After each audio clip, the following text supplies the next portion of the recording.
Hi everyone, my name is Teresa, aka Crochethiest. I'm here today in the beautiful Blue Ridge Mountains of Virginia. The weather is just perfect and I am going to show you a new craft today using Kool-Aid. How fun is that? First, let's get started with the materials. So what I'll be using for this project today is going to be Kool-Aid. Clearly, this is the star of the show. You can use any colors you want. I definitely recommend getting the packets that are sugar-free. That way they won't get all sticky on you because nobody likes the stickies, right? So whatever colors of Kool-Aid you want, if you want to get creative, you can even mix powders together and see what fun colors you come up with that way. Oh no! You will also need a solid surface to work with that's not propped up on sticks. I'll be right back.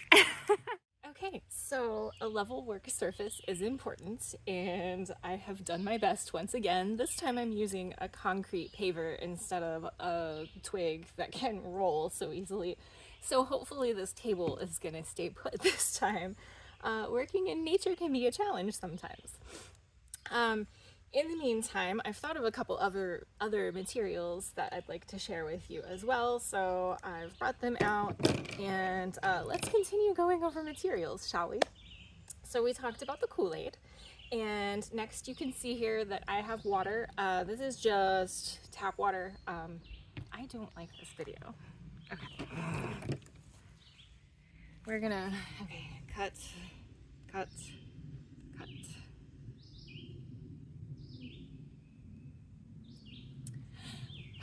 Okay, that was crazy. I believe I have fixed my table. I'm using a concrete paver now instead of the rolling stick that crumbled underneath it. So hopefully the table will stay level now. Speaking of level, it is really helpful for this project to have a level work surface, and that can be challenging in nature. So one of the materials I'm using for multiple purposes, actually, this towel here, I like to have a towel around whenever there's water involved. Things can get messy and it's nice to have that tool available at the ready. But it also helps me level this tray a little bit so that I can have a little bit more control over how the water pools. And I can add extra folds in this towel if I need to or whatever. It is helpful that the towel be an old towel that you don't care about, because if it does by chance get dye on it, it's probably not going to come out and you will have a permanently dyed towel. So if it's something you care about, maybe choose not to use it for this project. The next thing I have for this project is this cute little wood cutout design. So the way this is made is it's got a flat back and it's got kind of a raised design on the front. And what I'm going to be doing today is using the Kool-Aid to paint the background. I might go a little farther than that, but I'm focusing on the background today. You can pick this up at a lot of craft stores. I personally found it at one of my favorite craft locations, which is Dollar Tree. And yes, I only paid $1.25 for this really awesome little design. So I'm excited to see if it works well for this project. So that's a tool we need. The water I chose is warm water. It helps dissolve the powder to the Kool-Aid a little faster, I feel like. It's not highly important that you use warm water. It will be important that you let your project dry in the sun or a really warm location, perhaps even on low heat in the oven. If you wonder why I say that, it's because that will help really set the dye into the wood. That kind of opens up the fibers a little bit and then allows the dye to penetrate a little bit more, and then it's stuck in there more permanently. Since this is more of a wall hanging kind of project, the dye setting permanently doesn't matter as much. If this were a fabric project or something where you didn't want those colors running and staining your skin or whatever, heat would be very important for curing it. Anywho, moving on. the next tool we have is going to be a little syringe or eyedropper bottle, or you can use a pipette, maybe one of the little coffee straws. You can hold your finger on top after you dunk it in water to keep the suction on that water and move the coffee straw to your project. Just whatever you have that's going to give you kind of a small, controlled way to drop water onto your project. There's a deer in the woods. I don't know if you can hear it rustling in the background. Oh, here it comes running across behind me. Maybe you'll get to see it. You're probably going to hear Oscar start barking soon. He hates deer. All right, the next item I have for this project is not necessarily going to come into play, but I figured it might be helpful to have toothpicks to push powder into the little corners of the project where it hasn't landed quite where I want it to. So I just have these kind of at the ready for just in case.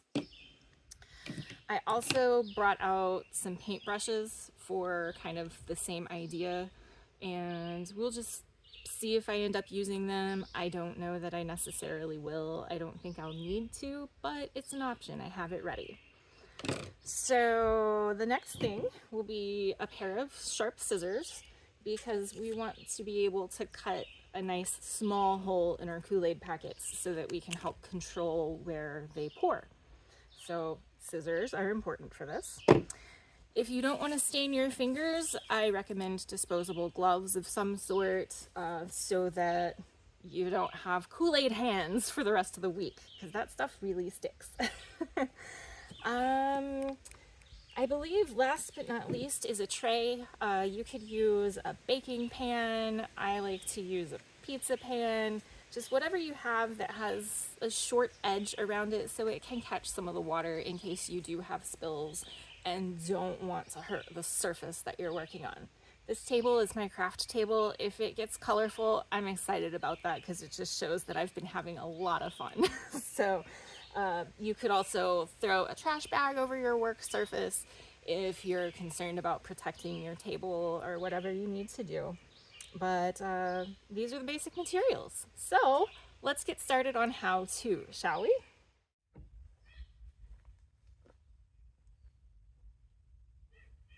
Do you ever get nervous to start a project? I certainly do. I'm afraid I'm gonna mess it up. But you know what? The only way to find out is to try. And you know what? I spent 36 cents per packet on these. I spent $1.25 on this. I mean, it doesn't get a whole lot cheaper as far as projects go to mess up. But I'm gonna start by planning out my design a little bit. So what I have in mind is I want to make this kind of a sunset in the background behind a tree that is really dark in the foreground. So I want all of my Kool-Aid colors to kind of represent sunsetty colors. And so I want to think about the placement of that. I'm kind of imagining this tree up on top of a hill and the sun is setting down behind the hill. You can't see the hill and all you can see is the little glow of the sun, and then the sky just gets kind of darker and darker and more colorful as it goes up from there. So that's my idea. Let's see if we can make that happen in real life. I know I'm going to want to start with yellow down here to represent the sun. And I'm going to look really closely on this Kool-Aid packet at where the edges are pressed together. And I'm going to find just the very corner of where it opens because I want a very small opening to this packet. Remember, you can always go back and cut more, but you can't go back and cut less. So that didn't quite open it. I'm going to try again. Not quite, almost. So it's okay to take your time and be patient. Art is all about exploration and creativity and fun, and there's no need to rush yourself. Just enjoy. Okay, I've got a teeny tiny hole in here. It may not be big enough, but we'll see. You know what? My toothpicks are already coming in handy. I'm going to open up this teeny tiny hole just a little bit so that hopefully I can get a nice pour. It's a really teeny tiny hole that even the toothpick doesn't really want to. So back to the scissors again, just one more sliver. That didn't do anything. Okay, let's see where we are now. Not everyone in the world will choose to be as particular about this as me, and that's totally fine. We all have our own ways of creating, right? Okay, so I have a little tiny hole in this Kool-Aid packet. I don't know if you can see it clearly or not, but it is there. And I want it to be a little bit smaller, so I'm gonna pinch it a little on top. And I know I want my sunsetty colors down. Oh, okay, so it pours quickly. Be careful. I noticed that some of it got up onto the edge, and I'm gonna kind of brush that back down into the recessed groove. Oh man, okay. So the pouring is really hard to control. Spooning might be better, actually. So paintbrush is gonna come in handy. Instead of using my finger, I'm gonna start using the paintbrush for this. Get down here at eye level so I feel like I have a little bit more control. And brush that powder off the edge. Left-handedly. There was a little hornet buzzing around. I don't know if you heard that. I might start getting that problem, especially when this gets wet. I might have some little bee and hornet friends that are like, hey, this smells really good and fruity. Let's go check this out. And it might be terrible. So we might discover today that this is a project that you absolutely do not want to do outside. We'll see. For now, I'm going to keep going. So I've got bright yellow down here. And I keep using my fingers instead of the paintbrush to brush the stray pieces back in. And you know what? That's totally fine. Do whatever works for you. Okay. So I don't want to spill any of this yellow. I'm just going to fold the top over like this. And that's gonna kind of keep that powder in place for me. Next, when I'm thinking about a sunset, I think it's going to turn into an orangey color. And so it's time for some orange. And it's time for me to take a drink. Hydration is important, folks. It's empty! Okay. All right. So we're cutting the corner off of the orange. We are standing up and getting circulation back in the legs, because that's helpful as well when you're crafting, to be able to feel your legs, right? Not always important, but can be. All right, this time I was able to get that tiny hole with the toothpick. So hopefully this orange will be a little bit better about placing where I want it, but we'll see. So this is going to be kind of watercolor-esque in nature, where colors are just going to kind of flow together once we are ready.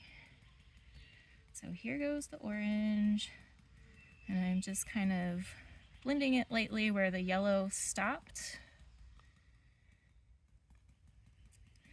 And I'm realizing that I will definitely get powder on this raised portion every time I add the Kool-Aid, so that's just part of it, and we will have to brush it off, and that's just part of it. And I'm just gonna keep going. So knowing that, I'm not gonna try so hard to miss the raised part, because I know I'm gonna brush it off later. And I just kind of lightly tap the Kool-Aid packet and try to place these colors where I want them.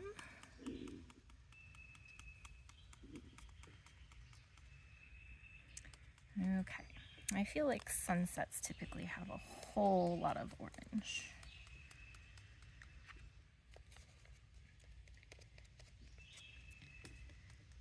So I'm gonna keep going with that orange for another layer. Let's see if I'm happy with that there.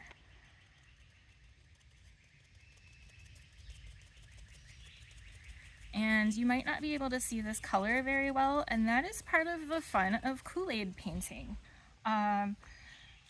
It's really a blast to get all of your powder laid out and then to wet it and watch the colors just appear before your eyes. It's so great.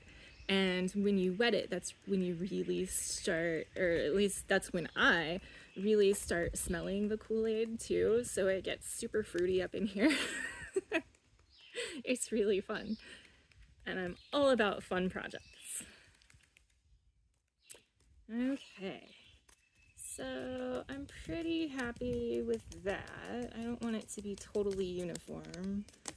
And you can see a few of the powders might be blowing from the breeze. So wind is another factor if you're working outdoors. Just FYI, you will have to deal with it. And if you don't want to, do this inside. It's fine.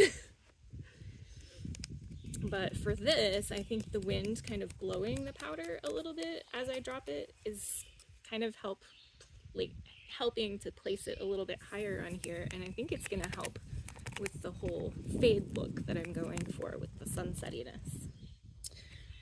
So next, I think I'm gonna add just a little bit more yellow, because I know the sun sometimes sends streaks through clouds and you just get bright pockets of yellow here and there with sunsets, and they're wonderful.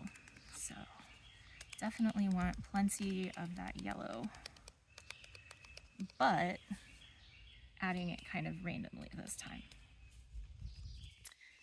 Okay, so I've kind of got my yellowy orangey section laid out, and I'm just gonna take this big brush that's flat and kind of try to clean off the top. Okay, this brush is not working. I keep dipping down into the layer below and pushing that powder around, and that is not the goal. So we'll use the small brush, even though it takes longer. Again, this project is not about speed, just about doing and exploring and creating. And for me, relaxing.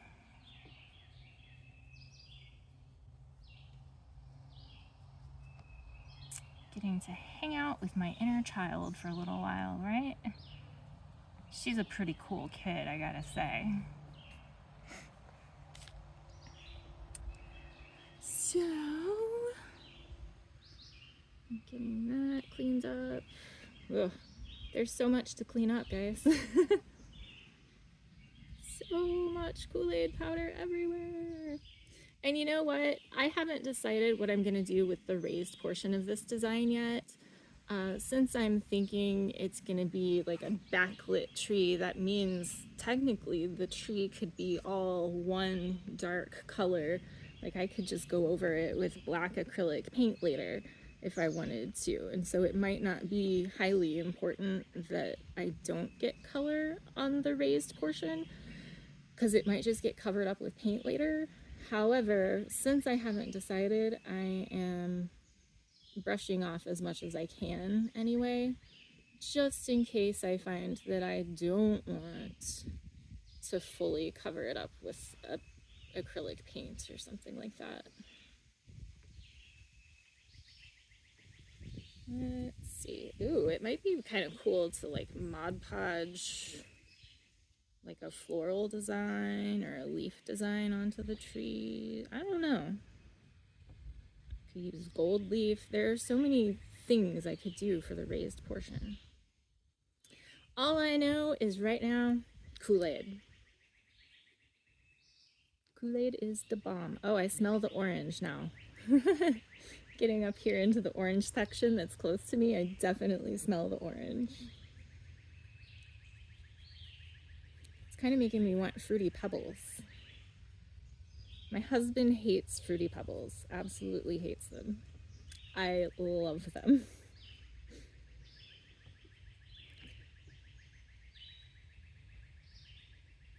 He teases me all the time because I have such a kid palette, he says.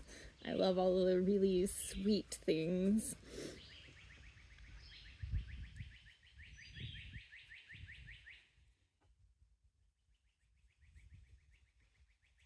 And it's fun that we all have our own things that make us unique. That's one of mine. One of my alter egos is Belligerent Cupcake. I used to have an email address and like a screen name for Belligerent Cupcake. Okay, we have orange, we have yellow, and now I think it's time to start getting into, I think I want to bring some blue in, and I'm going to start with a light blue because I'm still thinking there's some sun to this sky. There's some lightness here, so let's see what we can do. Try this. Oh, this is funny. I don't know if you all can see the water droplets just beyond my tray here.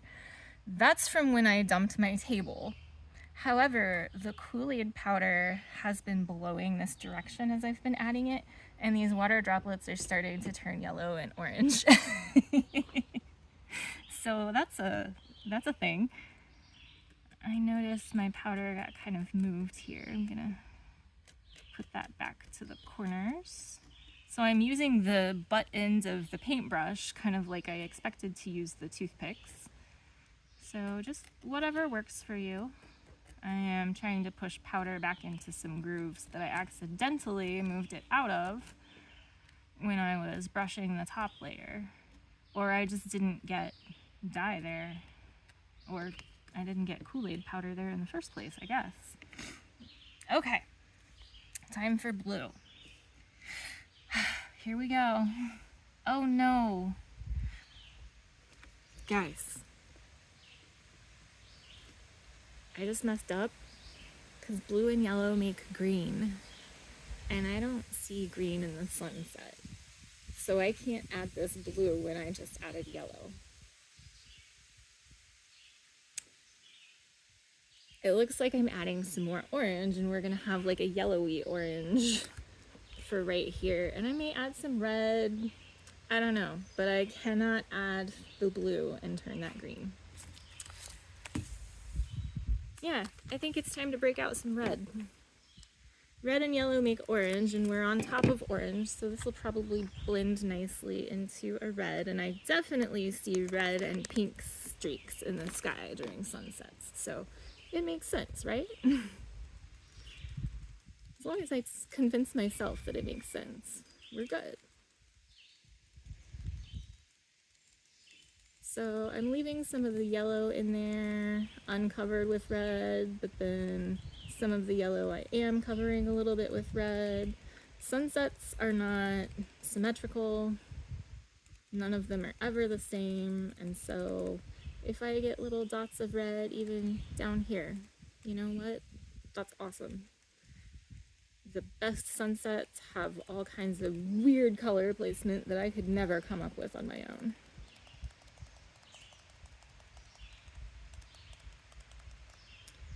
Okay, so we've got the red into the orange. I don't want to go too crazy with the red because it's not like, well, I don't know. I'm kind of liking it the way the powder looks laid out. So maybe I do want to go too much with the red. I don't know. I think, though, that this accomplishes covering up that yellow I was worried about turning green. So I'm going to close up the red for now and stretch those legs again. Since I'm outside, I couldn't find a chair that would work on this unlevel ground. So I am stuck standing or squatting. And when I'm more at eye level with my project, I feel like I can do it better, if that makes sense. So squatting is kind of my preferred method. I feel like I have a little bit more control over my placement if I'm more level with it. Okay, Nope, we're doing light blue before we try dark blue. Okay, just little pockets of light blue. Blue and red make purple, and I'm okay with that. Uh-oh. The packet's blue, but this powder is definitely not blue. Okay, so you know what? I'm going to use one of these water droplets on the table and test, you know what? I will do this where you can see it. Okay. I am going to test a color by grabbing a little bit of water, and I don't want to put it on the blue tray because then I won't be able to see the blue very well if it's blue. So I'll put it here on the table. Just a water drop. And remember, this is because I don't care if this table gets colorful. Oh yeah, that's definitely red, not blue. Okay, so we will bring in the towel, clean that up. Again, I don't care about this towel either. It's a cleaning cloth, and if it looks like it's cleaned a lot of things, that's fantastic. So I will get this back under my tray to try to level that out again. And since I added a little bit of that red at the edge of the red that was already there, I'm going to add a little bit more elsewhere so it gets all nice and blendy again. Okay. So this blue that is not blue but is in fact red. That's so disappointing. That's okay though. Now I know, right? I'm learning for science.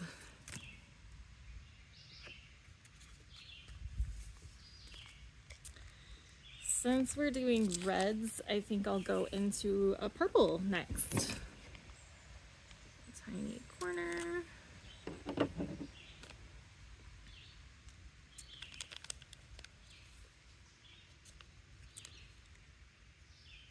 Well, that smells grape. That really fake grape. Okay, this one I forgot to use my toothpick to open up and it's not wanting to pour out.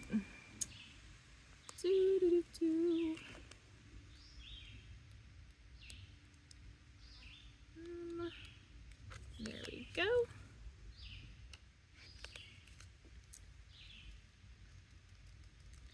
So we are filling in. Come on, purple. Here we go.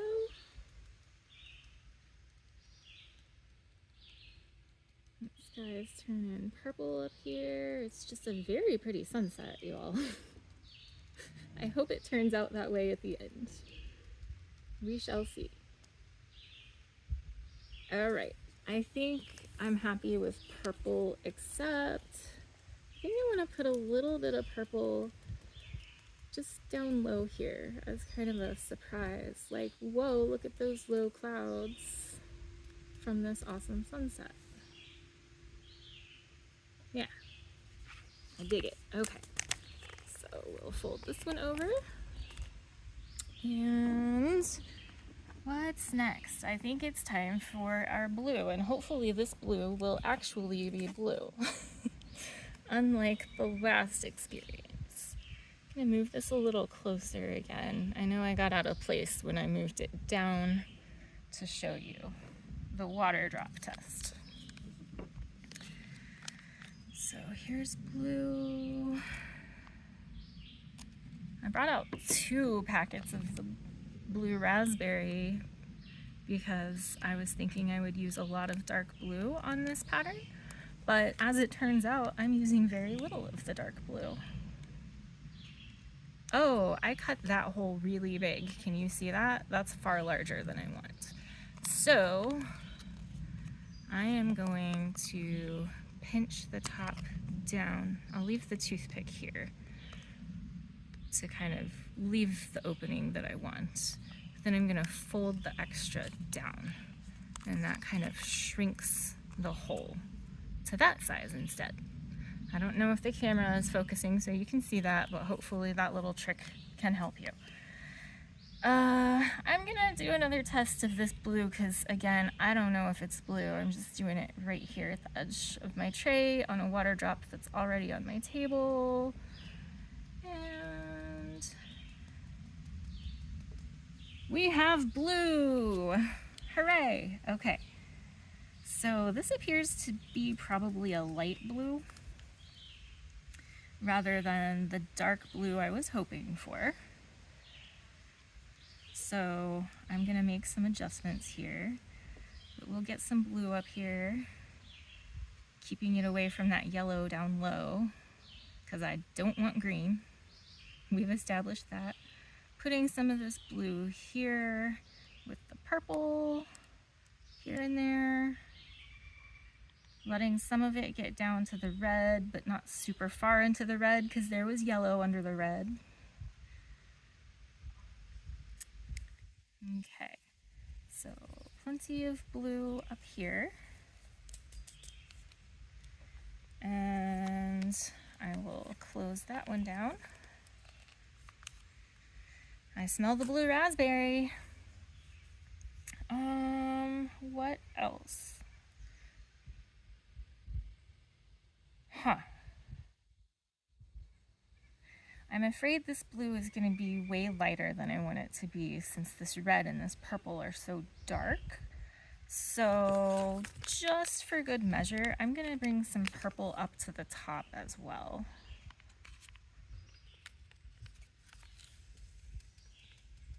And I don't know if you saw, I just unfolded where I had folded it before and used my toothpick to open up the little pour spout one more time. Ta-da! And then it will work for me again. So I'm just doing, hopefully, I'm aiming to do like a light sprinkling of purple up into the blue, just for little spatters of darker color. Okay. And because I like purple, I'm going to come above my project from a little bit higher so it spreads farther. And I'm just going to do kind of a few far off sprinkles of purple. Okay, done. We're going to call this good. I'm going to get down here with my paintbrush again and brush all of this stuff off of the outside edges. Oops. It helps if you can brush it in toward the painting. That way you're getting those colors rather than brushing them off onto your tray so they can't be used.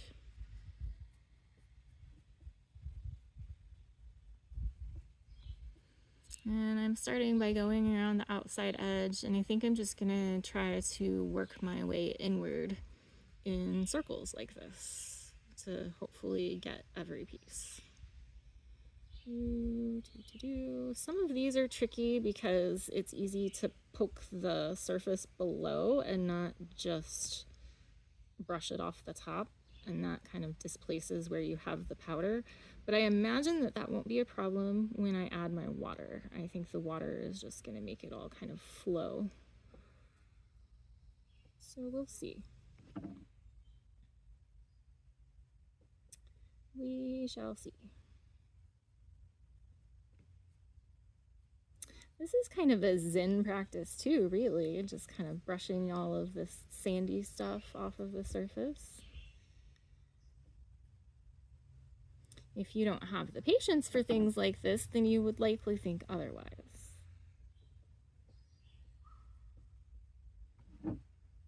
It's interesting to me. You meet so many people in the craft world that have so many unique arts and crafts that they're good at, and so many unique ways of doing them and preferences. Like for instance, I adore winding a cake of yarn. I love it. I also generally enjoy untangling wadded up messes of yarn. Yarn barf, as a lot of people refer to it. I love doing that. I just find it it's very satisfying, for one, to be able to take like a tangled pile of mess and turn it into usable yarn or usable hangers or whatever it is that's tangled. But also it's kind of a zen meditative process for me. And I don't know how many other people in the world are like that, but I do know I've met both types. Some that absolutely hate doing the little mundane, time-taking details like unraveling knots, brushing sand off of surfaces. And then some people just hang out and do it and love it. And it takes all kinds. So the craft community is a really great community. At least the one that I'm part of. There is tons of acceptance and appreciation for one another, and no matter your background or your particular style of art or craft, you're just accepted for being you. And that is fantastic. I totally want to promote that.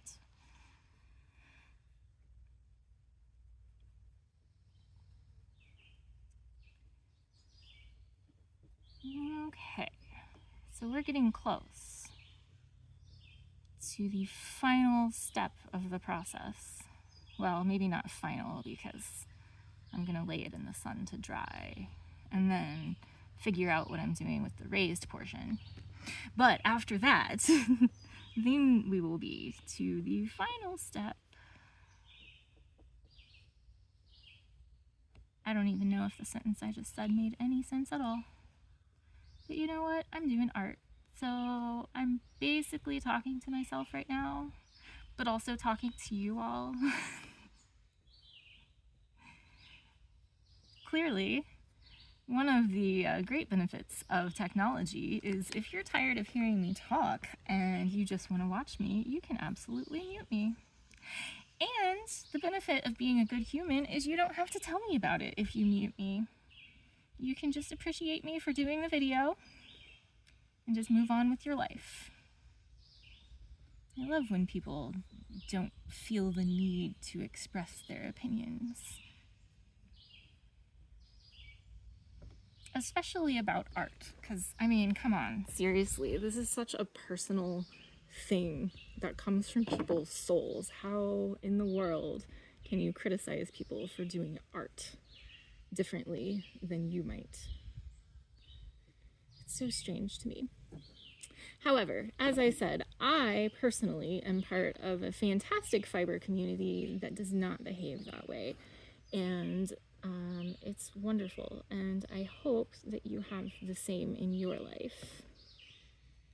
Fiber, art, whatever kind of artistic, creative, joyful things you're involved with, I hope you are surrounded by people that also help rebuild that joy in you when you don't have enough of it on your own to sustain yourself.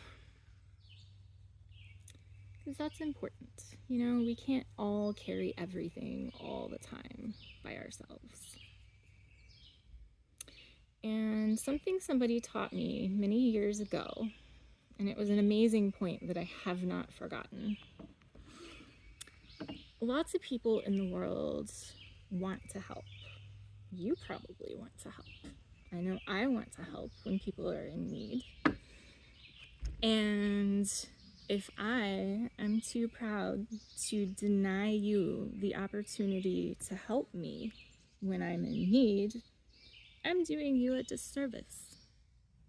And that really put things in a totally different perspective for me.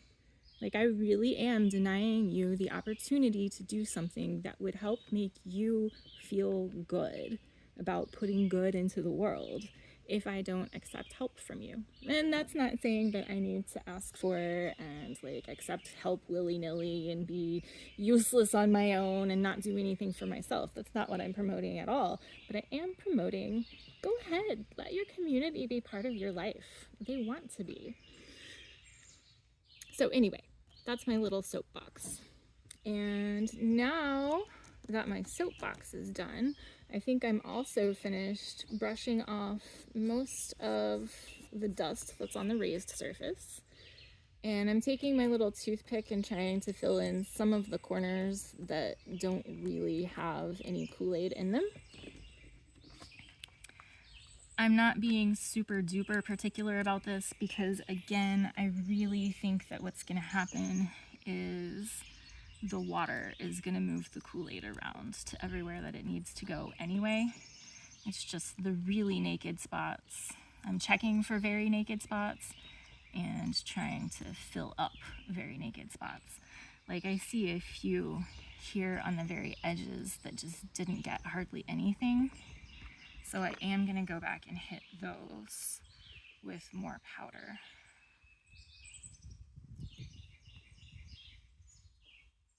Maybe. So something else that would be helpful would be like maybe a teeny tiny hors d'oeuvre spoon or something. And you know what? I'm gonna fashion one out of this corner of Kool-Aid packet. So what I want to do is push or grab some powder where it's kind of thick from here and use this as a little scoopy. And I want to put it in this little hole that doesn't have any powder. And I kind of fumbled on that and didn't get much in there. So I'm going to go for another little scoopy and put it right in there. Good, I'm happy with that. I've got the same situation down here, and that's a red-orange area, so I've got a decent amount of extra orange here, and I will put that right here. This area down here seems a little bit thin with color. I'm just gonna spread things out a little. That's full, that's full. That's got powder in it. That has powder. I think we are ready for water, you guys. How excited are you to see this? I'm super excited. So looking at this, I'm gonna check for level. And this is wanting to roll that way immediately. So I know this end needs to be raised a little. Whoop, that's too much. Okay, this is sitting a little more level for me now. So we'll test this direction, and it's okay, it's willing to sit level this direction too. So I'm happy that my tray is level on this table, level-ish anyway, and it's time to start adding some water. And so I guess the main thing I'm gonna do is I'm gonna try to avoid getting any water droplets on the raised surface, because if I do, any powder that's there is gonna immediately get wet and start setting into the wood. And otherwise, I'm just gonna kind of take little bits of water at a time and see what happens. And I suppose I'll start at the bottom. So here we go. First, I'm gonna make sure the camera is in the right spot still. Oh yeah, you can see that. You can totally see that. Okay, I'm nervous, but here we go. Okay, so there's the yellow and the purple and the orange. Look at those colors popping up. So I'm not sure how much water to add. I just sort of keep adding until all of the Kool-Aid seems to be dissolving. I'm gonna give that spot a second. Okay, look, it's soaking up into the raised wood, which might be a really cool effect anyway. So we'll just see how this turns out. And I might paint over the raised surface with acrylic at some point. Like, it would be really cool to have an all black foreground with a really colorful background. We'll see. So I'm just kind of dropping water droplets into each of these little areas, trying to avoid the surface, but trying to get everything, I don't know. something's happening. The colors are brightening up and getting really bold. You can see where I dropped some purple down in here, and it's giving some, like, definitely giving dimension to the yellow and orange that are happening. This is going to be so vivid. Like, you see the colors as you're adding the powder, but it's hard to imagine just how vivid they're going to be once you start adding the water. I mean, isn't this fun? This is just the coolest thing ever. So I think I accidentally, what's the word I want to use? I accidentally dipped the tip of the syringe into a yellow area, it looked like, because I dropped a couple yellow droplets over here. So I'm just using that towel that I brought out for that to wipe that yellow off of this so I don't transfer yellow anywhere I don't want it. This is awesome. Oops. See, that one accidentally landed on the surface, but the surface is picking up stuff anyway, so I don't know how much it really matters.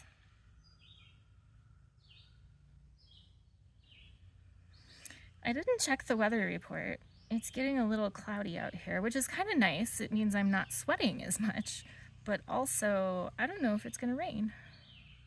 Hopefully it won't while I'm in the middle of this, but I guess as far as projects getting wet, this one is okay. I don't know.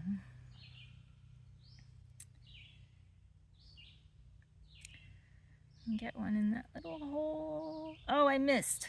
Dang it. That's okay. I'm not gonna try to catch or wipe off what I mess up because you can see it's already just bleeding onto the surface anyway. It's fine. I'll get it later, one way or another. Or this tree may just look so cool absorbing from the background that I leave it like this forever. We'll see.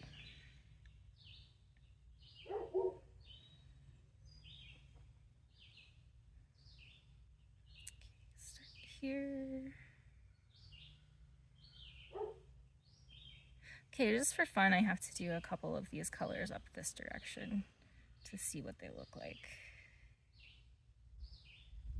There's that blue. The purple is really dark.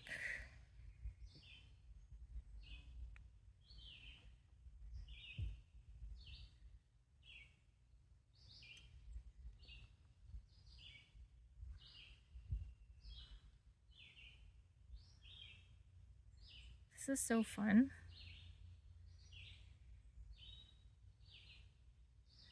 And it smells like fruit punch. Like fruit punch for days. I don't like fruit punch personally. So I like the Kool-Aid flavors before they all mingle into the overwhelming fruit punch smell.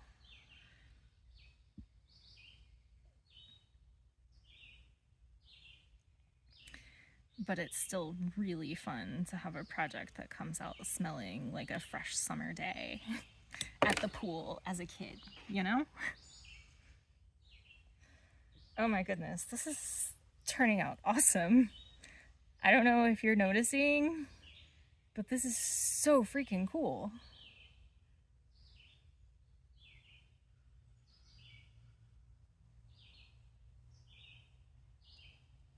Wow. These colors are incredible.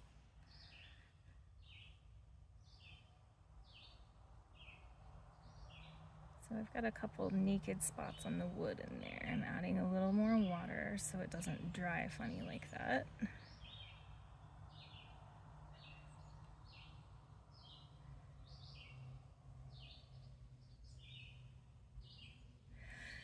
I just shot water up there. That's okay.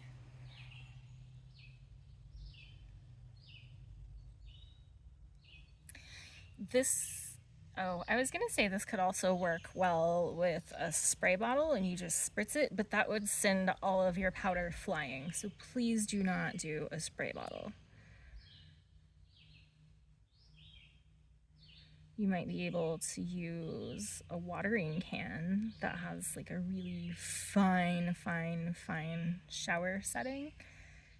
and do teeny tiny droplets over it, but that seems tough.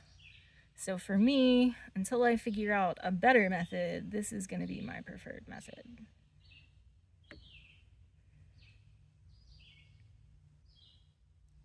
These colors, wow.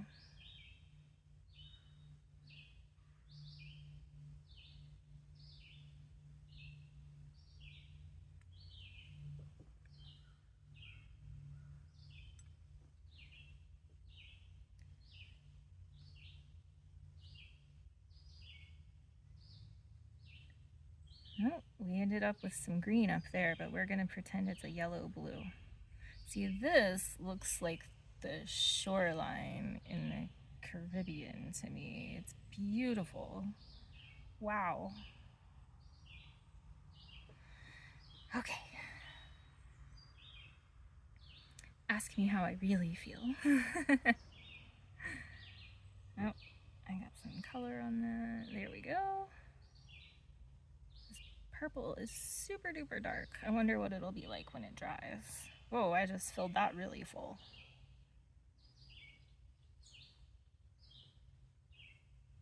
Got real excited about the grape flavor.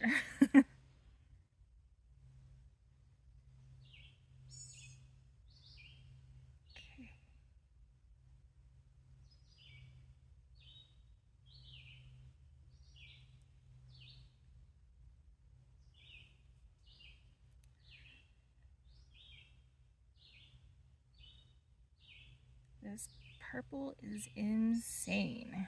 It's just such an inky black right now.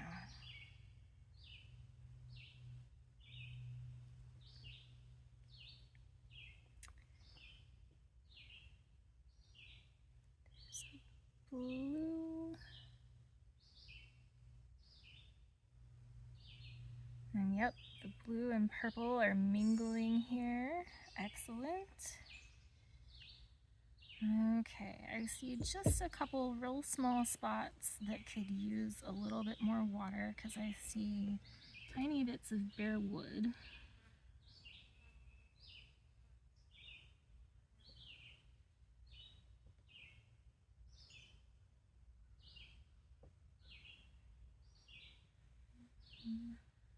That's a floating something, not bare wood. This can use water. Okay.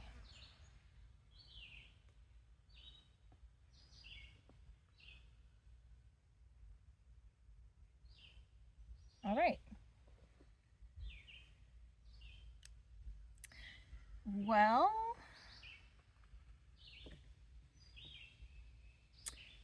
I suppose this is it for now. I guess we're gonna let this dry as it sits, just as it is, I suppose. And I am questioning whether I should dump the excess Kool-Aid off of it at this point or just let it be.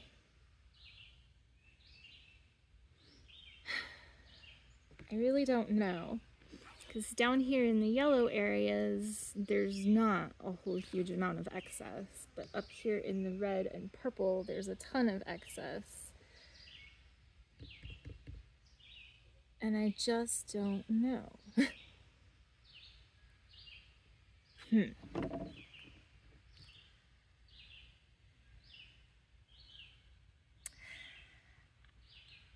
I see that the blue and purple have really mingled up here nicely, and here, because of the intricacy of the design, it's not wanting to mingle as well.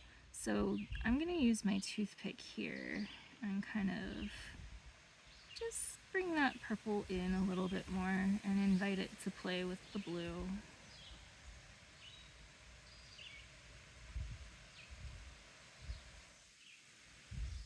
Doesn't have to be anything perfect, but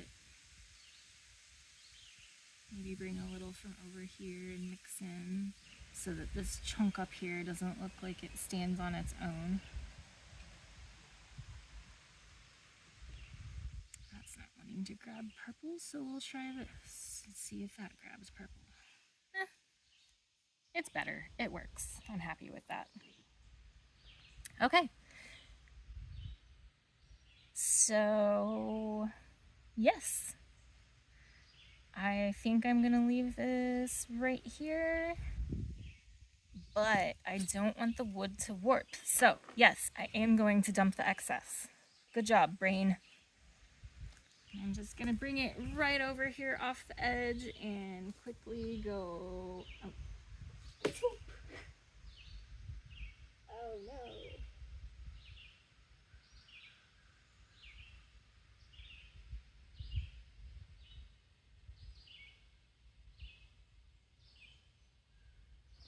Okay. Well, dye kind of ran everywhere a little bit after I turned it upside down, but I did dump off a bunch of extra that probably would have started warping the wood. So I'm pleased with that decision. And in fact, while I'm at it, oh, I forgot to put on my gloves. These are recommended, FYI. I am going to dry off this outside edge too, because I certainly don't want the top warping off of the bottom. I could see that glue getting wet and then wanting to cause some major problems with this piece just kind of getting all kinds of wonky.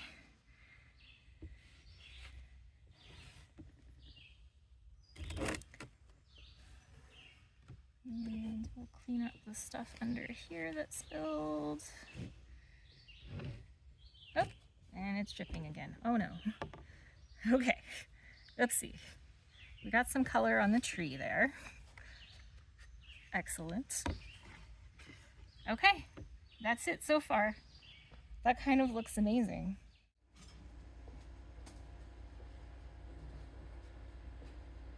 Hey, welcome back. So as you can see, well, maybe you can't see, but I will show you and tell you, show and tell, that the project is dry now. It dried overnight and I'm pretty satisfied with it. And fortunately, I don't seem to have had much warping to the wood at all with the wetness before it dried. So that's happy news. I do notice that some of it did kind of bleed back here around the outside edges, and that's okay. I don't think that's really going to show. But also, I have decided how I'm going to finish this project. And for that, I have chosen some black acrylic paint. And I've chosen a pretty stiff bristled angled brush. So because I'm more comfortable with my wrist kind of at an angle as I paint, that's why I went with the angled brush. And the stiff bristles, I think, will help keep them from like pushing down to the bottom layer. I'm going to be trying to concentrate the paint on top of this top layer here. So you can also see that I've brought out this old paint tray. This is actually like a plate from Walmart, but it was black, so I couldn't see my paint colors on it. So I decided to put a piece of white paper on here so that I could see my paint colors. And then I covered it all with press and seal so that I could keep my paper white and dry, and I can just have my wet paints on here and it not be a problem. Most recently, I've used this for watercolors. Unsuccessfully, might I add. I am not good at watercolor yet, but we'll see what happens. But I'm just gonna reuse this same tray somewhere where I haven't really gotten any paint before, and black kind of covers up everything anyway, so if I accidentally get some of this watercolor mixed in here, I don't think it's gonna show up anyway. But you can use an old paper plate, you can use saran wrap, you can use a plastic bag from the grocery store to just put a little dollop of paint on it. You don't have to be real fancy. You don't have to go out and buy one of those fancy painter's trays or anything like that. And I've had this acrylic paint for years because I just never know when I'm going to have an acrylic paint product pop up, but it is nice to have it around. And I have used it several times for several different projects over those years. But it's a little thick and goopy, it looks like. I may have to add a little bit of water to that, but we'll see. We'll just see how it goes. For now, you know what? I'm gonna go grab some water to at least wet my bristles. They just feel dry.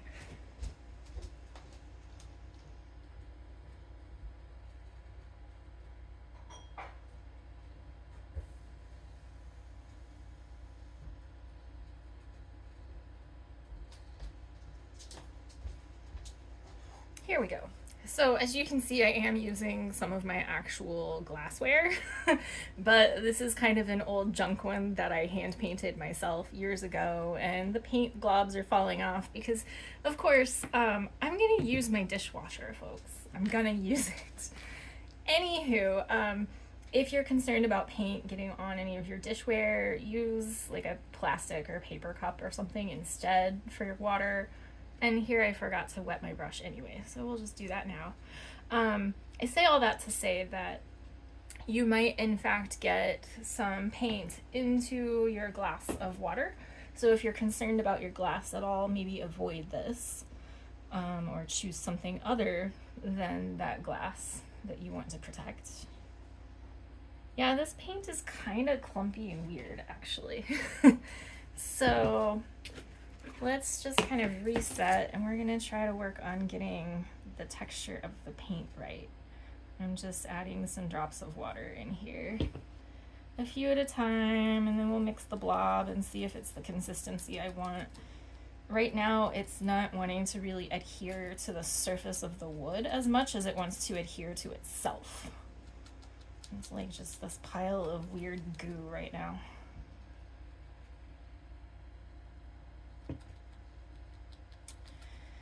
Piles of weird goo. So yes, this is one problem that you might run into if you're trying to use really old paint.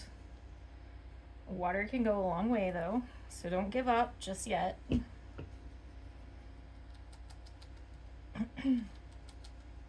And we're just mixing. And it's still that weird consistency, so I think it needs more water than I expected.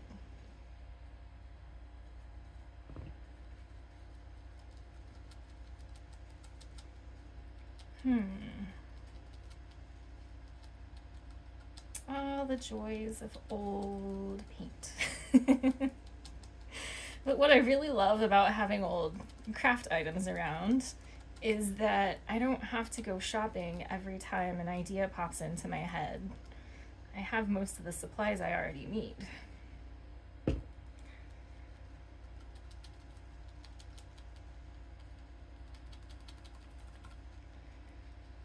It's slow going, but I think we're starting to get closer to a normal paint consistency, sort of. This is so weird. I may have to go see if I have another black over there. Because I think last year I forgot that I had plenty of black and I bought more while it was on sale at the store. And I might have a different black that's not so weird because this is really gross. Let's see. Okay, we're gonna try it on here one more time, and if I'm still unhappy with how this is adhering, then I'll go look for different paint. Yeah, it got kind of clumpy on here. I'm gonna wipe that off. Here's that towel we were using yesterday that's already stained from Kool-Aid. Okay. This is gross. This is not what I want at all. Okay. Time for new paint. BRB.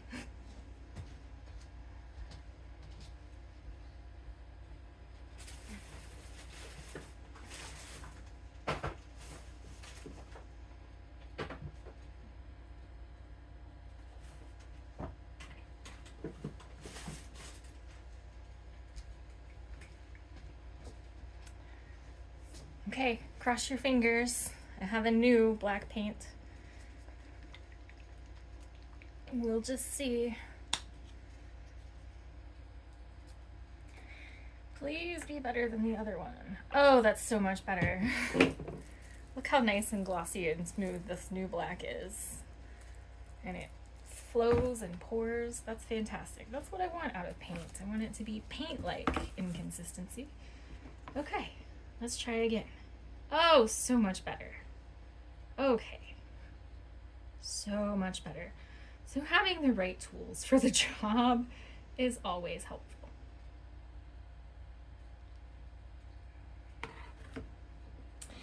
Oh, it's like painting with butter or something, or painting with paint even. So much better. All right. So I'm not good at concentrating and talking at the same time typically.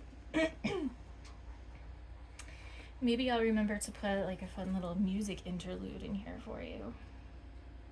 And maybe I won't. We'll find out. Here we go. Otherwise, you can just watch me paint and listen to me say random things. Or there's always that fabulous option of turning the volume off on your video while you watch. That is actually the option that I most frequently take. Having lots of sounds going on bothers me. And I typically have my phone on silent and watch all the videos on Instagram and everything on silent, unless it's something that like I'm actually seeking out because I want to learn information from this, in which case I will certainly have the volume on. But typically when I'm scrolling through Instagram just to pass some time and whatnot, there's no volume involved. It kind of drives me crazy when just randomly I can be scrolling along happily and then suddenly like all of this screeching sound happens in my life. It's a little chaotic. I say that screeching sounds are chaotic, and here my husband and I listen to like heavy metal and super, I mean, stuff that a lot of people would say is super heavy and screechy and not music and it's awful.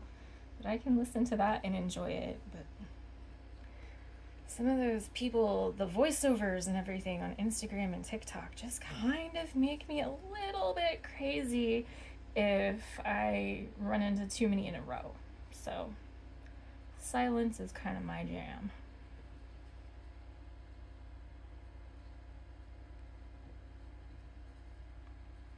Look how amazing this is starting to look. Getting this black covered up on here is just making the colors in the background pop so much, just like I had hoped. So I'm really excited with how this project is coming out.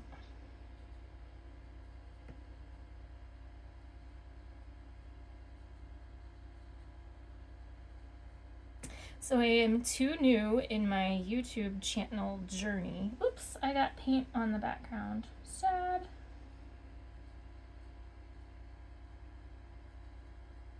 That's a tough spot. That's okay.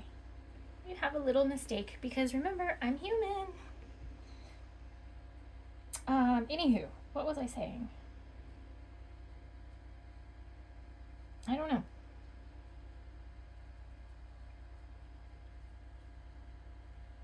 But I am very happy with how well these colors are just standing out from the background. This is amazing. So happy with how this idea is turning out, you all. Oh. Okay, so I'm going to take the skinnier side of the paintbrush for here. I keep accidentally dipping down into the layer before, or the background layer. It's okay. They're small enough little mistakes that I don't think they're going to show up really in the final product unless I go looking for them. And if any of you caught my perfectionism video the other day, you will probably be able to fairly assume that I am not going to go looking for the imperfections in my project. I know they're there. It's fine. I'm not going to seek them out, and I'm not going to worry about them because this really cool human right here just made this really cool project that no one else will ever be able to 100% copy, and that's pretty freaking awesome.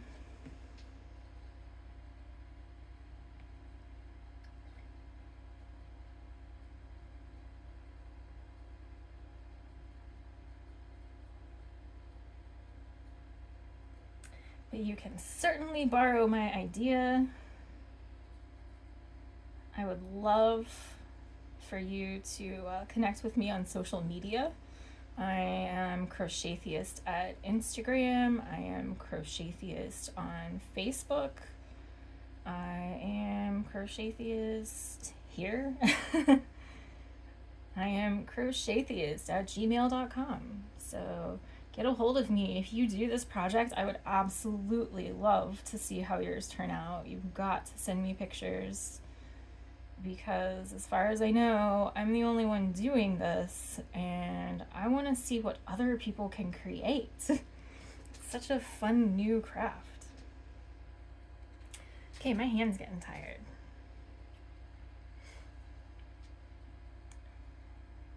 Oh.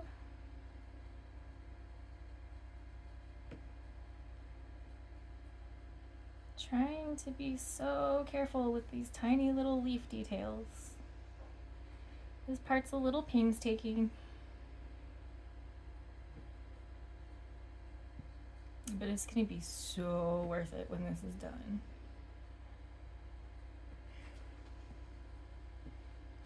I think at the end I'm gonna go around the outside edge. I don't know if you can tell on the camera, but you can sort of see parts of this edge here on the side. So I'm gonna just take my brush and go around the whole side at the end as well, so that when it's hanging on the wall, if I'm standing kind of catty-cornered from it, I won't be able to see that raw edge anymore.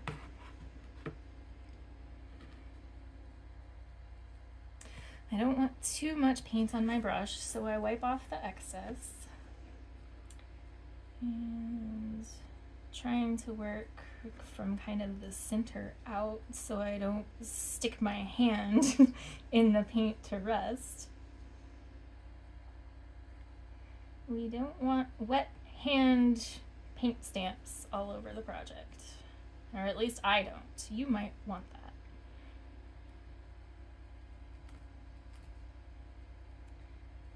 Okay. So I never go to Target. I don't know. I think I'm too cheap for Target. I don't know what that says about me if I'm too cheap for Target, but yeah, I don't typically go to Target, but I was dropping my husband somewhere a couple days ago, and I was waiting for him, and I had a couple spare minutes, and I thought, you know what? I'm gonna venture into Target and check out the dollar bins, see if they've got anything good in there.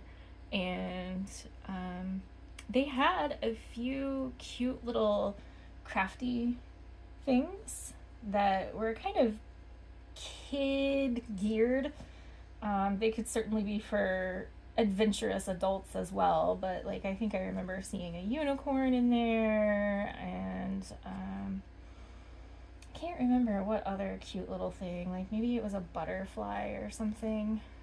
But yeah, Target had some cute wooden designs. They were nowhere near this intricate, and they weren't my style, so I didn't pick any up.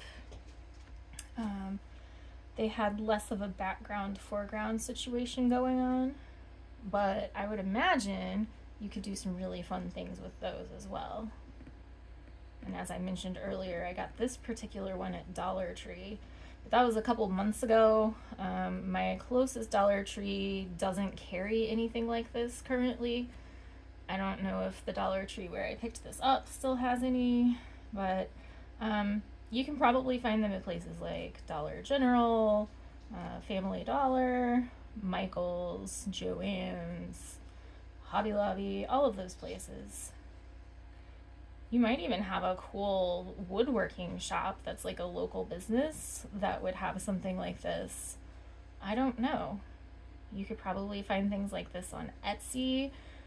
I know lots of people have those laser cutters that can cut out wood designs like this pretty easily now. So you can certainly get inventive with where you source your material for doing this project.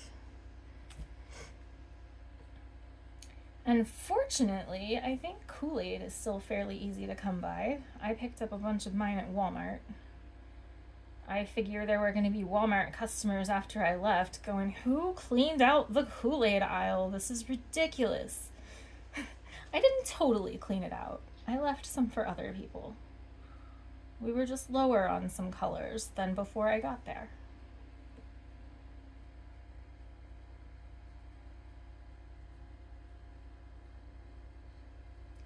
If you're enjoying this video at all, and since I'm new to YouTube, I have forgotten to mention this in everything that I have put out so far, but fortunately it's only like a few things. But if you enjoy this video, if you enjoy this idea, if you want to kind of stay in touch and see what other weird things I'm up to, weird and exciting and crafty things, be sure to like the video, be sure to subscribe to my channel. The more subscribers I get, I didn't know this until I just signed up for my YouTube channel, but the more subscribers I get, the more features are unlocked for me to use within YouTube, and the easier it becomes for me to share these parts of my life with you.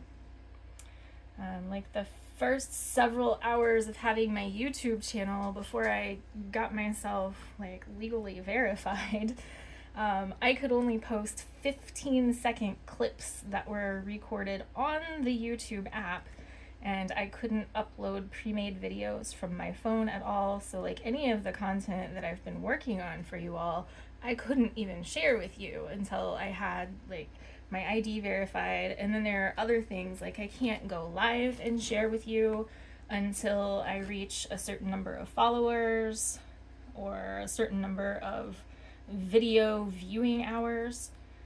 So my channel has some work to do, and if you find any value here, I definitely encourage you to like and subscribe and become part of the Crochethiest family.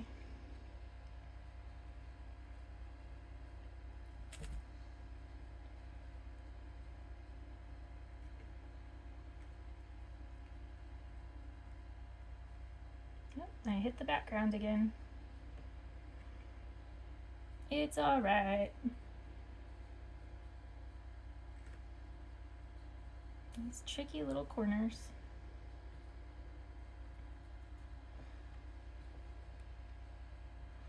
So it turns out, I wasn't sure how I felt about how the top layer also absorbed color up into it, but as it turns out, I'm kind of happy that that happened, because the side pieces of this raised cutout that sits on top, the sides of that show, and had they not soaked up the Kool-Aid color, they would be like black, then the naked wood edge, and then your Kool-Aid background. Now I've got Kool-Aid, a Kool-Aid edge, and the black foreground, and so that works out better than I expected even. So that's happy news. I don't know if that made any sense to anyone else, but I'm happy over here. Okay.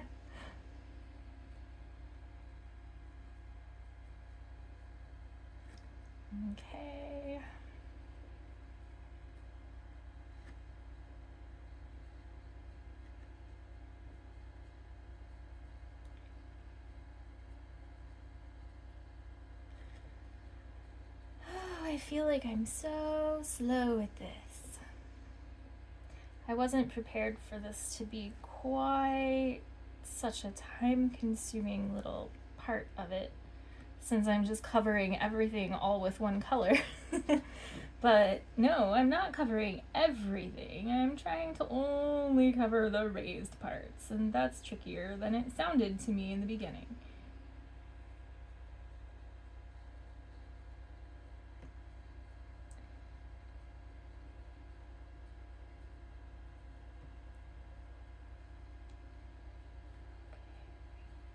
We're getting there.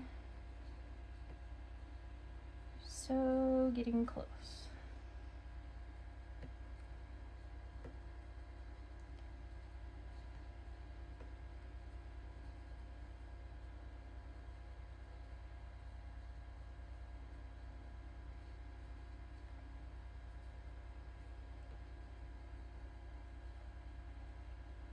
Oops. I missed the front majorly on that one. Whoopsie. Oh well. That stick is just gonna look a little bit thicker. That's fine.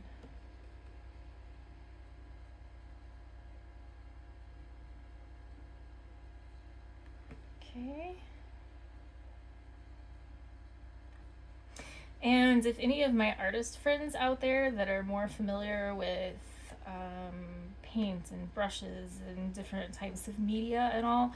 If you have any special tips that could make this painting the top layer portion easier and faster and a little bit neater even perhaps, please leave me a comment. Let me know what that process would be.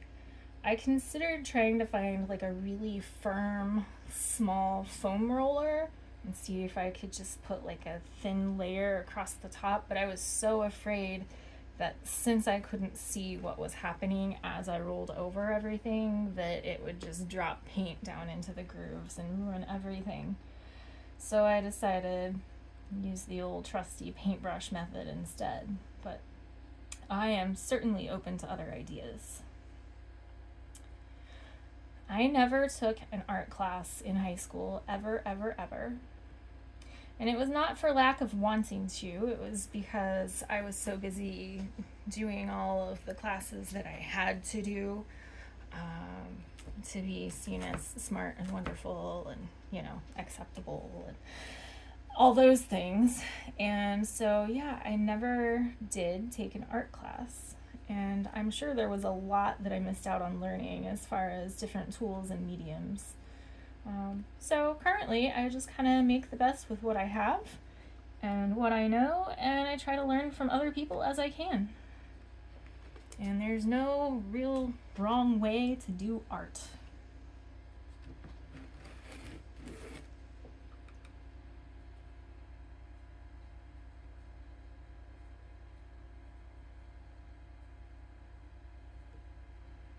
And if you are a teacher or someone who influences young minds regularly, or any minds really, if you're a person with opinions, if you are a live human being with opinions, you are not allowed to poo-poo other people's art.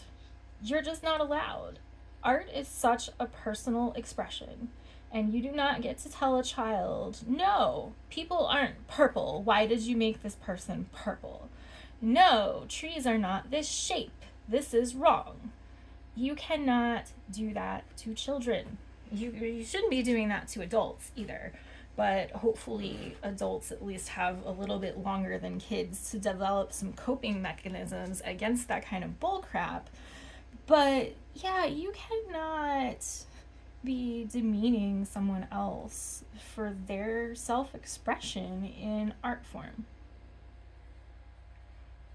My husband was scarred for life as a child, and he's been afraid of any kind of crafty or artsy or construction-y thing ever since, because in kindergarten or first grade, he had a teacher fuss at him in front of the whole class and say, "Are people purple, Daniel? Are people purple?"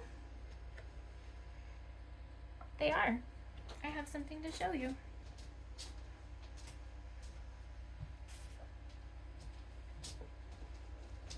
People are purple. People can be any damn color they want to be. This is the little purple people that I made for Dan after I found out his really tragically sad story about his elementary school teacher.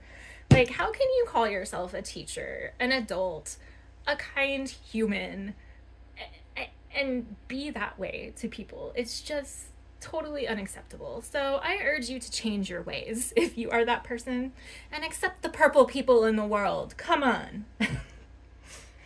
There is so much better to get bent out of shape about than how someone else chooses to express themselves. What the heck? Okay, I'm climbing off of my soapbox now.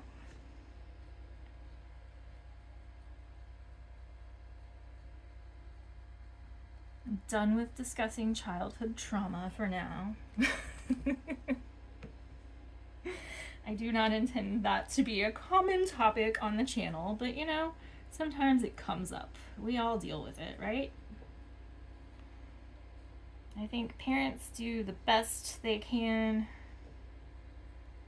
Kids do the best. I mean, humans, we all do the best we can. And that's all we can do. And then we have to talk to one another and communicate and work things out and try to make things better with one another.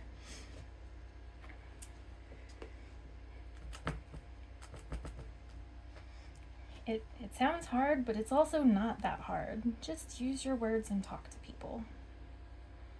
And don't be mean. How hard is it to not be mean? For some people, I think it's really hard. I have met some people that just, whew, I don't know what happened to you, ma'am, but you are having a rough everything. I am sorry.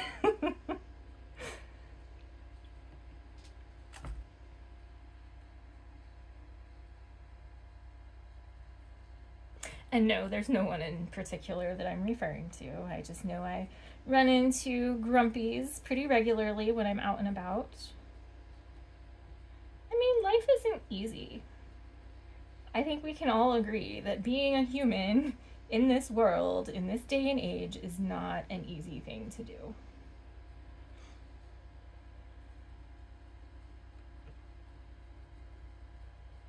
But all you have to do is be nice. Or hush.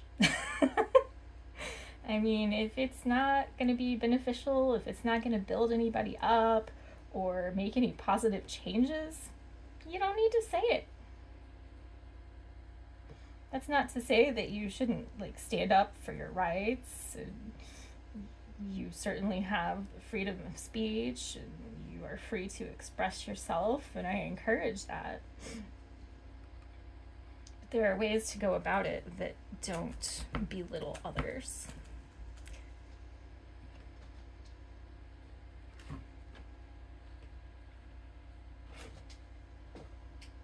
I don't know why I'm on a soapbox about being nice. I haven't run into anybody mean lately.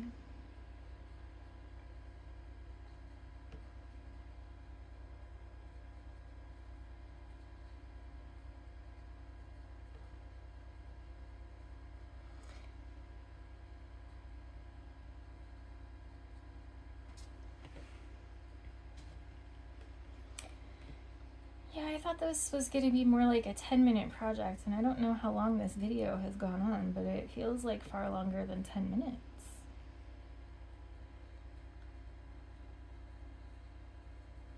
But look how amazing this is turning out.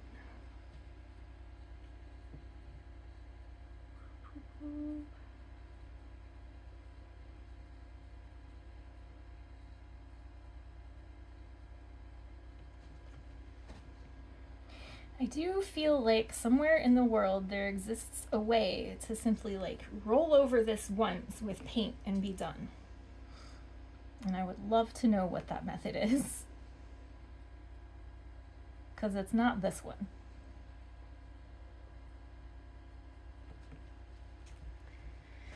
Okay, here we go. More details.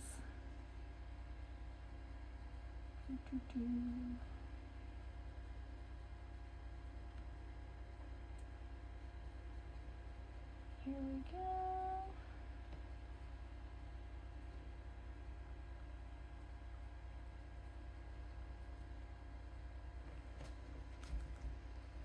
I'm so glad I had better paint. That would have been pretty upsetting to have to stop my project, or, well, ultimately I probably would have gone with a navy blue instead of using black if I couldn't find a black paint that worked.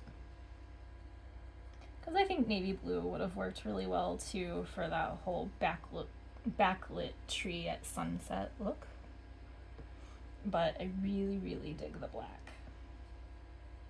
So the first time I ever noticed that this kind of phenomenon happens in the evenings when there's a sunset back behind trees and then they get backlit like this, the first time I noticed just how beautiful that kind of moment of the day can be was when I was on a field trip in college. I was taking architecture classes and we went on a field trip on the train up to Montreal and Quebec, and oh, it was beautiful. And I remember riding on the train one night and we were just in the middle of nowhere, it felt like, and all you could see was pine trees and pine trees and pine trees, and then the sunset back behind them.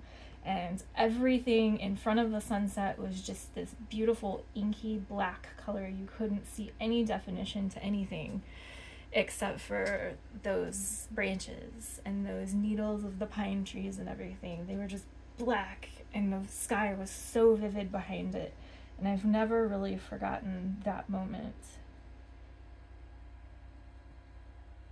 And that may be the moment I kind of fell in love with trees, actually. I've always liked trees. There's a story from when I was a kid, actually, that I was 3 because my brother would have been newborn at the time. And I guess I had gone outside to play or something, and my mom couldn't find me for a long time, and she was yelling for me. And eventually she found me asleep. I had climbed the tree with the cat, and I was asleep in the tree with the cat. And I think that's just such an adorable little story. Now I can't fathom falling asleep just willy-nilly out in the open like that. I can't sleep on planes. I can't sleep in the car.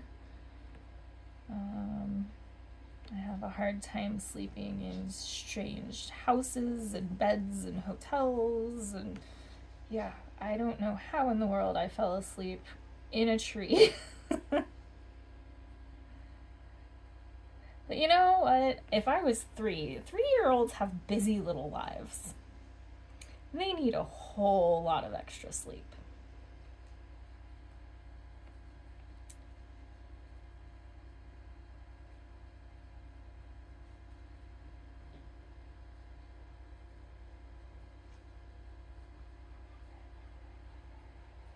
So it was funny, I mentioned I never took any art classes in high school, and sure, like in elementary school when like one of the chunks of your normal classroom session was art, yeah, I had that kind of art classes, but never anything specific once I got up into middle school and beyond. And yet, interestingly, I ended up going to college as an architecture major, and oh, I loved it. It was a blast. What I found out very quickly, though, was that everyone else there, for the most part, seemed to have known for a while that they were going into a field like this or similar to this or something. Architecture, that is. And so they had all taken art classes all throughout high school. And there's my dog. That's Oscar. So they had taken art classes, and they could draw like nobody's business. Pardon me. Oscar, that's enough, bud. Okay, so all of these other students that I was in architecture studio with, they could draw these amazing buildings just on the spot. And here I was trying to keep up with them with all of my projects and everything. And I had to make up for my lack of artistic ability with like my design ideas. And it was a challenging time, but also it was so fun. I basically got to create all the time. And then I had to be graded on it, which wasn't always the most fun, but I loved being so creative. So first year architecture studio was like possibly the best time of my life. It was such good times.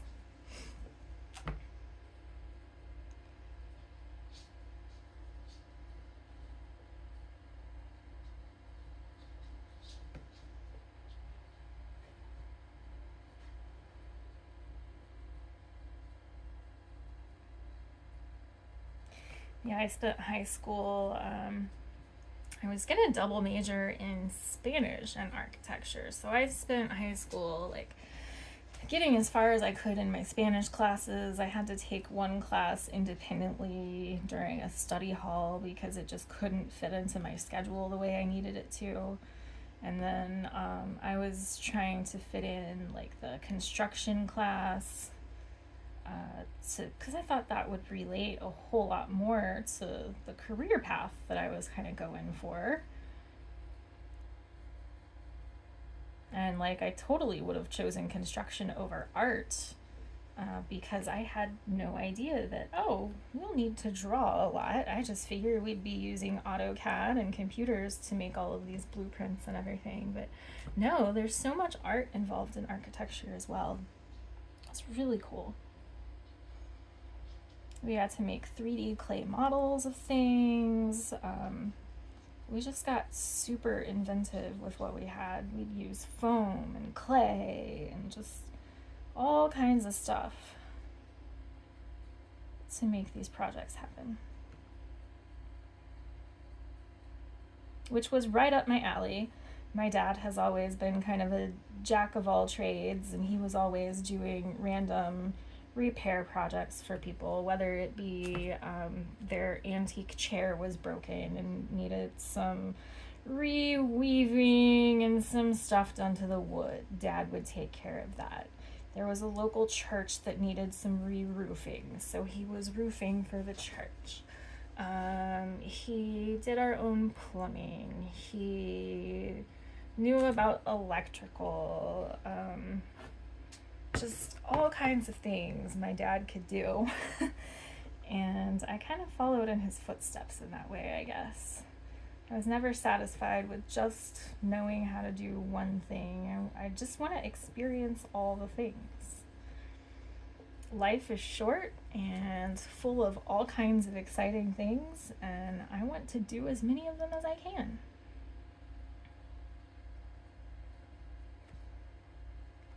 Just for the experience.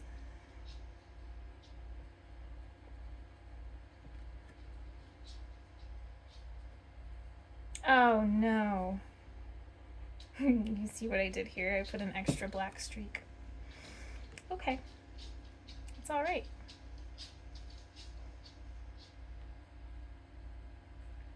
It still looks awesome. Okay. See, I was so excited. I did it there again too. So close to the home stretch, and I feel like I can just paint this on real quickly, and nope. Nope, nope, nope. You can't paint it on quickly. Don't try that, Teresa. Alright, I don't see any big bare spots in front. There were a couple that were a little light there. And now I'm going to go around this edge that we talked about. Just make sure I fill in all of that so it doesn't show. And I'm still doing this on my handy tray because I don't care if it gets messy. Also, acrylic paint can clean up a little more easily than a lot of paints. Like especially if you get it while it's still wet, you can typically wash it off. Like glassware, I don't mind using my little glasses for water for this because I have luck getting acrylic off of glass as long as it stays wet and gets washed off pretty quickly, like before it has a chance to dry. And it might just scrape off of this board here. Yeah. So acrylic paint is easy as far as cleanup goes, if you ask me.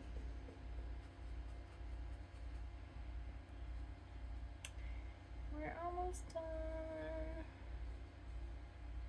Can you see my shaky hands since I'm concentrating?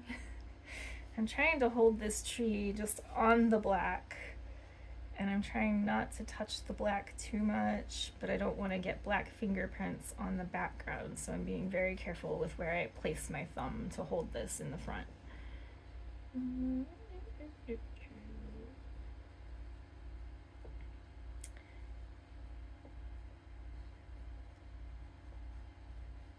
This edge absorbs more paint than I expected too.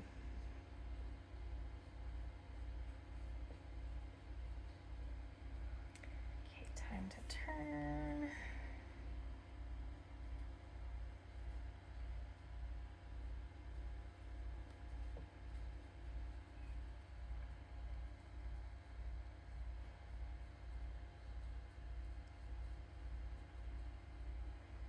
And for anyone wondering, it does smell pretty fruity still. You just have to get a little closer to it to smell it now. It's not wafting like it was when the Kool-Aid was wet yesterday. All right. So as you might have seen, I did roll this along the tray on the bottom here and there as I painted around. So I am gonna see if there are any spots I need to touch up from that. And it looks like we're pretty much good. Okay. And I'm gonna lay this here and look where my thumb was, make sure I didn't pull off a bunch of paint there. Gonna give a little touch up here.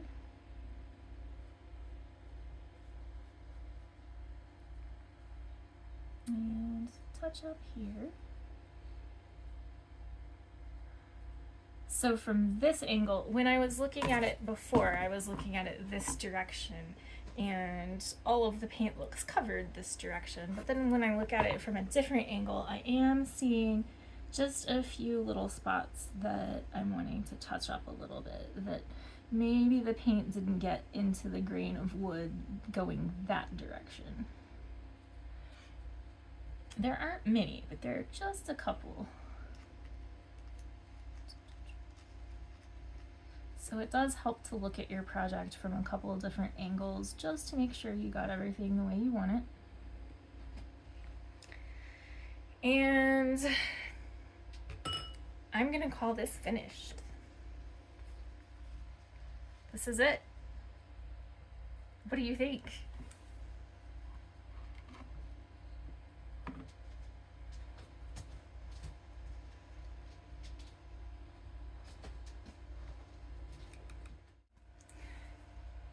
Thank you so much for joining me for this Kool-Aid painting project. I know we've gotten a little bit off topic here and there. I know we've covered a whole lot of topics that you weren't expecting to cover while we talk about Kool-Aid painting. But look, this is what you can create with Kool-Aid.